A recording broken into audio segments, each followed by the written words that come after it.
Okay. Ngayon po ay papakita ko sa inyo ang paggawa ng stirrup. Ang stirrup po natin ginamit ay 9mm lang, 9mm.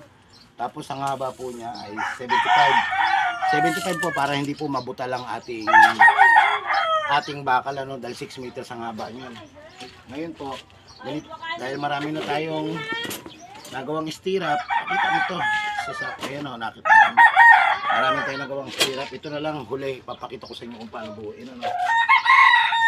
Ang lapad po pala natin ay 25 by 4 inches, pang di 4 halog lang.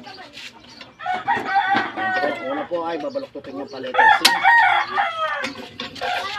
Pangalawa po, sabit nyo rito sa number 25, Walahin nyo lang kung maigi para maganda. Ayan po, eskwala siya. Tapos ito, kahit hindi mo na po ikawit, tumbok mo na lang doon. May allowance na yan, ikot mo lang ganyan, Pares na po magiging dating yan. At kailangan po, kapag ito hindi nagtapat, ganyanin mo lang po konti para magtapat. Tapos kawit uli sa 25.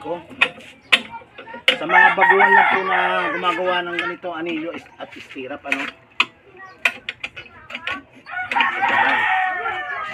Ganun din dito sa kabila, tumbok mo lang din. Ikot mo lang isang ikot. Gagawa ka ng stirrup na ayos. Eskwalado. Sukat po niya ay 4 by 25, Lagi pong may allowance, Okay. Bye bye.